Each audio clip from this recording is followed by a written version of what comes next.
Our first speaker today is Rohan Sharma. He's a speaker whose story inspires us to see extraordinary potential within his life's greatest challenges. Rohan is a mental health advocate, a rap artist, and a survivor who turned profound adversity, including a manic episode that took him from medical school to 23 months of incarceration, into a mission of hope and resilience. His journey inspired thousands, from students at prestigious institutions like the University of Pennsylvania and Temple, to audiences at national conferences like NamiCon. Under his stage name, Rex Mundi, Rohan's music has reached over 50,000 streams across all major platforms, further amplifying his image as a transformation and self-empowerment. Rohan's story is not just one of overcoming obstacles, but also discovering purpose through hardship. Prepare to be inspired as he takes us on a journey of resilience and creativity that shows the power of mental well-being. Please join me in welcoming Rohan to the stage for his talk, Order Out of Chaos, Transforming Adversity into Empowerment. Rohan Sharma.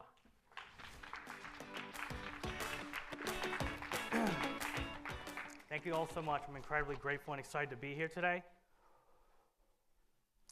Stress affects nearly half of people worldwide, and over a third of the global population is overwhelmed by feelings of uncertainty and powerlessness.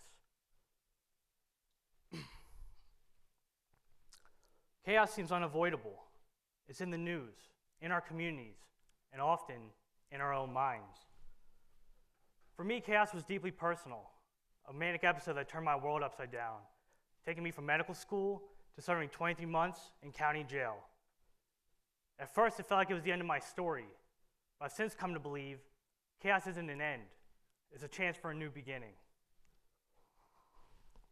In Greek mythology, chaos was the god depicted as containing the seeds of what would become the known universe.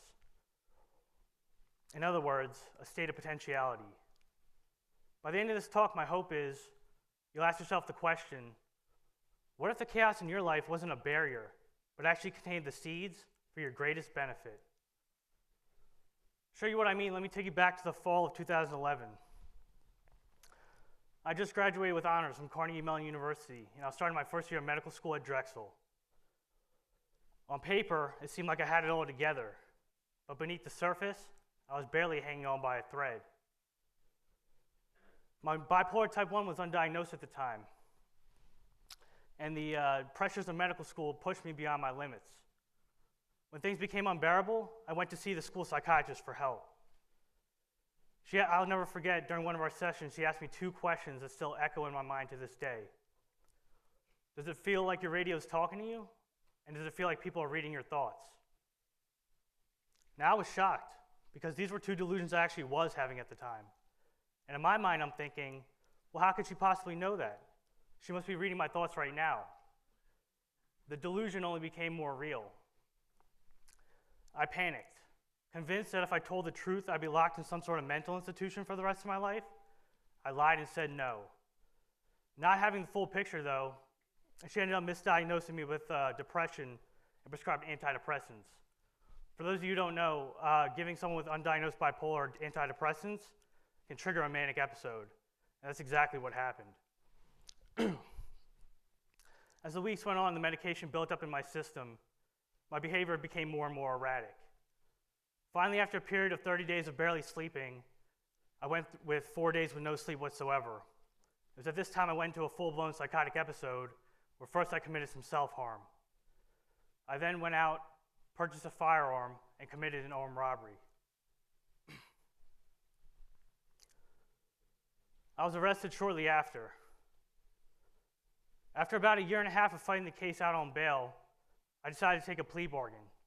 23 months in county jail, followed by 10 years of probation.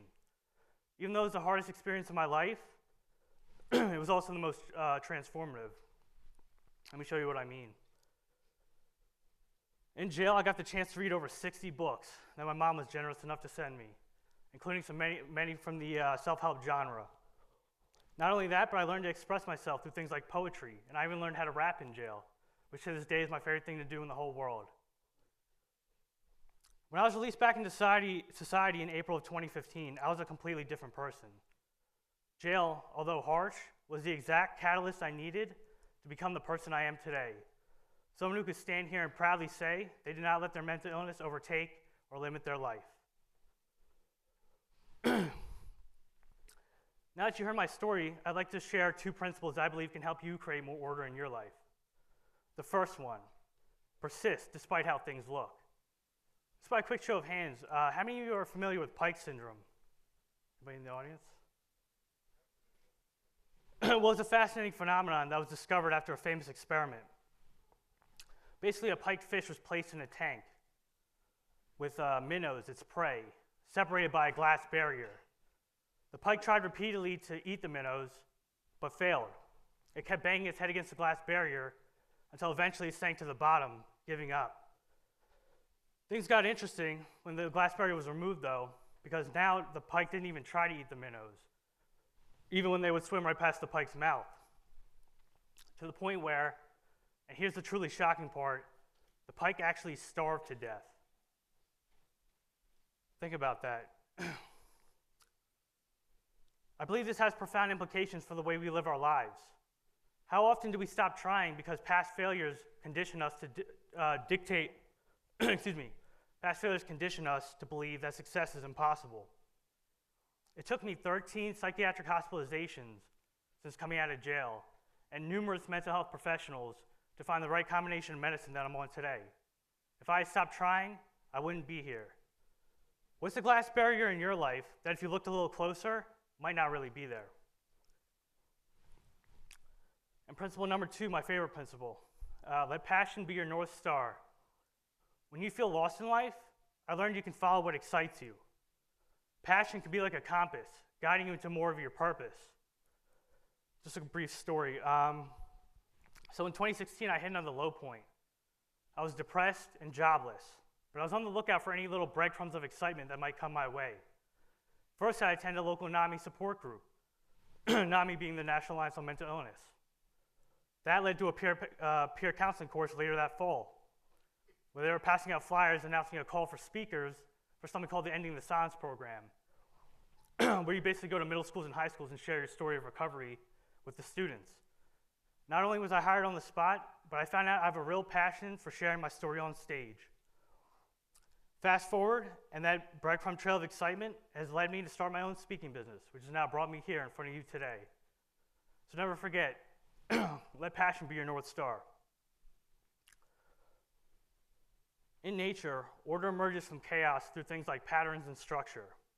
What may seem like a minor or trivial change to the initial conditions of a system can lead to drastically different and unpredictable outcomes later on. People often think it was one bad decision I made while in a psychotic state that left me incarcerated. The truth is, it was thousands of small decisions I made along the way. Each was a tiny, seemingly insignificant event, but all compiled together led to the chaotic outcome that nobody saw coming. But just as negative thoughts once defined my reality, I've learned that positive habits, seeking help when you need it, persisting, and following your passion can create a new reality. Chaos doesn't have to be the end of your story. It could be the beginning of something far greater. The power to transform lives right here in your mind. Thank you all so much.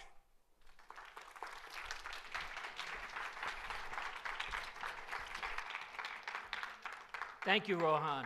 I think one of the hardest things to do as a speaker is to come up and tell your flaws to people who you don't even know, so you can teach them something. So thank you very much, Rohan.